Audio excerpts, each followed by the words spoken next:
Why is it so difficult to attain self-confidence, and how can you actually build up more self-confidence so that you can live a better life? Coming up in this video.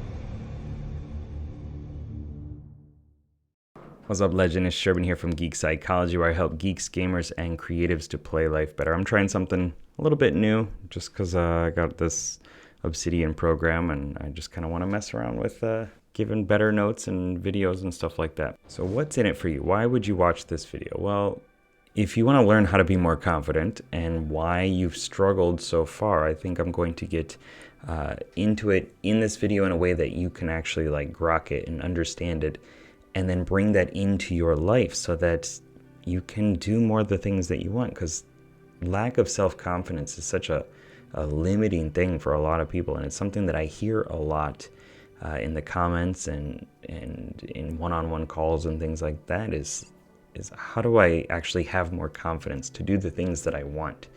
Because that comfort zone is just so compelling, it's so comfy. Right? It's that couch that you just kind of sink in for months. Like it's just a slow gravitational pull as you're sinking in, and it feels good. And then you start to forget that there was actually something that you wanted to do. There was more to life that you wanted to pursue. And so I want to get you back into building more confidence. So let's jump down to this next one here. Why is this important? Why is it important to have confidence? And what can you do when you are more confident? When I first moved to Japan, it was 2003. I was 18, 19, and I was very awkward. I did not speak Japanese. I didn't speak English either. Of course I did, it's my native language, but with other people I was always struggling to just communicate and to not be awkward. It was hard. Like, girls in class would ask me a question, I was just like, I don't know, like it was very difficult. It was very difficult for me to talk to people. And through gaining more confidence in Japan by forcing myself to be in situations where I would build the confidence, which is something I'm going to talk about later, I was able to like regain control over my life and like make these videos, do speeches to 300 to 500 people at a time and all these other things. And it was a really life-changing thing to learn how to present myself and to be okay with who I am and have that self-appreciation and self-acceptance. So let's kind of jump into this. What is confidence? Well, we all know what confidence means, right? But there are it's a nominalization, so there are different ways that we can look at it. Everybody has their own version of it. Everybody has their own opinion on what that is. And the way that I want to think about it is the ability to appropriately shape your actions to get the result that you want, okay?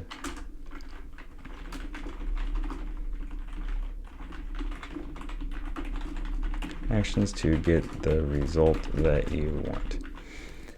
And with that, confidence is it's a feedback loop, okay? So you do something, you take an action, and then you get some sort of feedback about it. Right? That was a good thing. That was a bad thing. That worked. That didn't work. And you have to adjust from there, or you should adjust from there, and then you do it again. It's just a loop. It just goes around and around like a carousel, circular, all good things. So when you take an action, the feedback that you get is important. And you're always going to get feedback, no matter what you do. Every action, everything that you say, every communication, anything, there's feedback there. Adjusting appropriately is important, and then just doing it again. So if you're thinking about a game, like maybe you're talking about League of Legends or something like that, because I play too much Wild Rift. Let's say you start trying a new hero. Right? You're playing a new character that you've never played. This works for any game or anything like that too. At first, you suck with that hero. You don't know. You don't know what you don't know, right? You just start playing. You're just like, oh, didn't know I could do that. Didn't know that would happen. And then from there, you start to actually like learn the skills. You start to say, oh, okay, so like I kind of understand, I got these 3, 4 different abilities. I know a little bit better when I can use them. I know what they do, which maybe you didn't appropriately know at the start. And then you start to learn tactics around those. You learn when is it appropriate to do this thing, when is it not appropriate to do it, and how should you shape the environment by taking different actions, right? If you go in the bush, then you're going to create different tactics and different abilities or different opportunities, right? And then from there you improve because you did something, you got feedback. I wasn't very good at this. Okay, I need to adjust. And then you do it again and you keep the play loop going. If you were only to play once and then stop, and you're like, well, I didn't like that character, then you're not actually going to improve your skills. And this is what happens in real life too. We go through all these different circumstances, we take actions, we do different things, and if we're in our right mind, we get that feedback and we adjust to it appropriately and say, okay, when I talked to that person, they said XYZ, they said, I'm busy right now, sorry, or I can't talk to you, or whatever it is. I don't know, whatever the situation is. Even in like health and with weightlifting and stuff like that, with your exercises, you do something, you get feedback, right? Am I growing appropriately? Am I building the mass that I want? Am I leaning, whatever it is, right? And shaping to improve that result is what you're supposed to do. And you only do that by measuring, by actually looking at it and accepting what is being said or what is happening as feedback, yeah?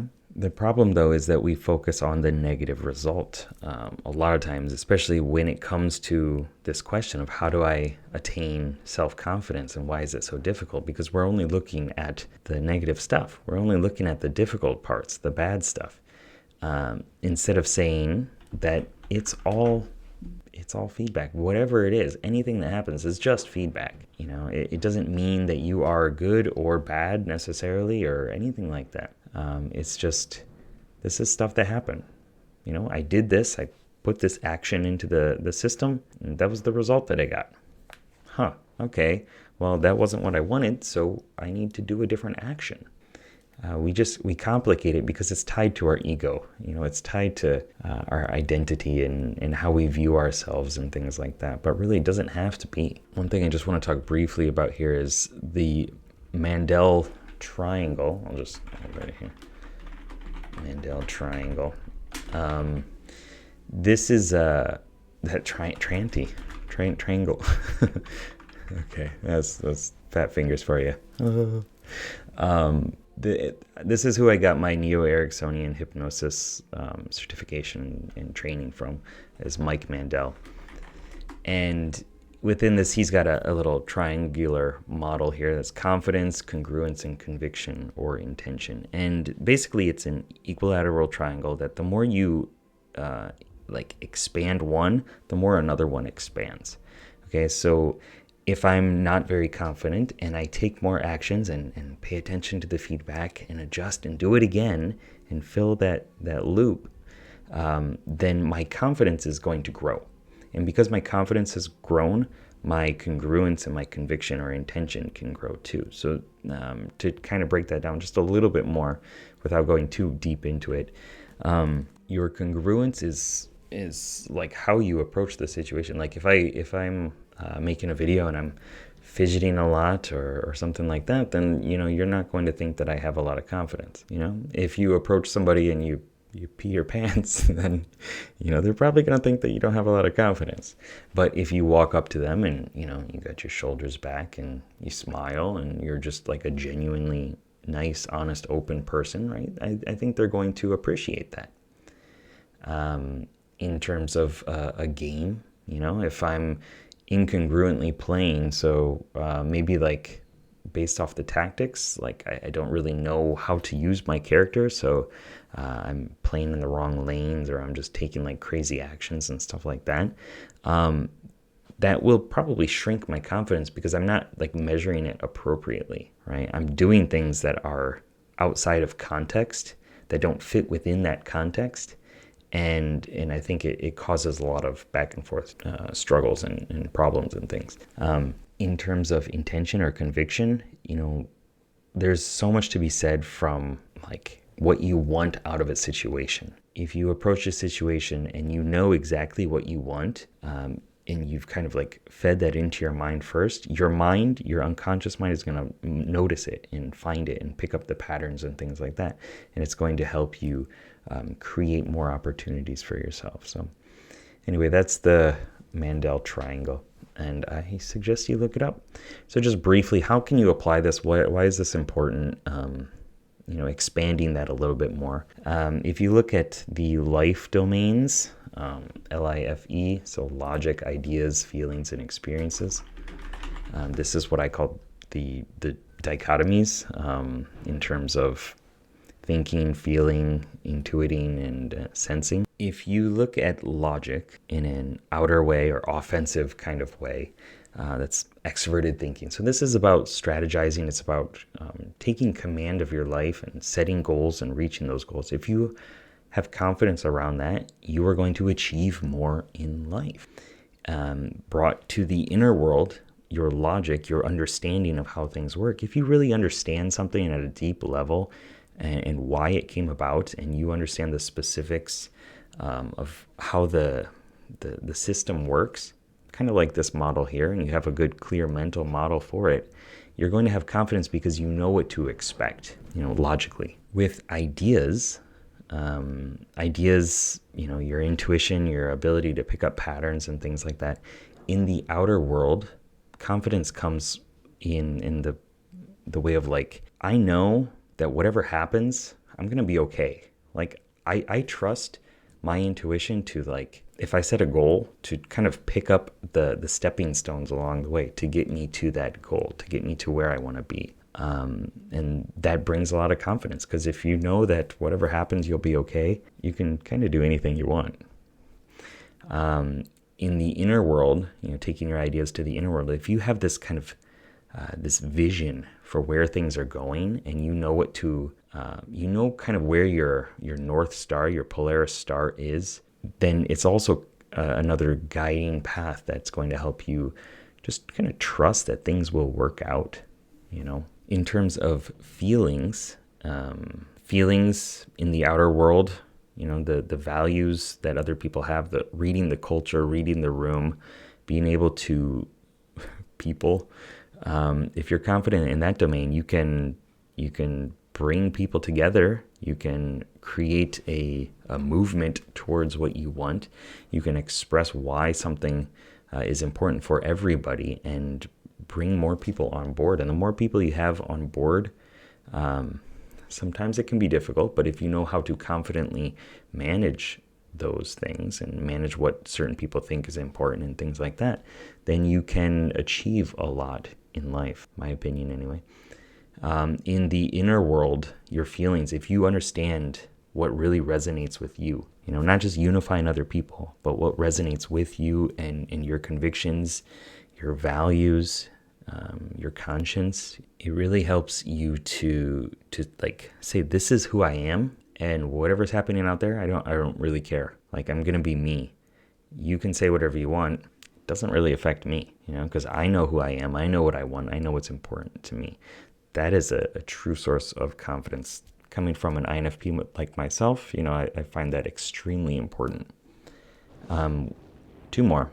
So going to experiences, the sensory realm of things, the tangible realm of things. If you have confidence in the outer world, you are able to quickly react to what happens, to any crises, anything, any issues, because you're fully embraced in the world, engaged in the world, right?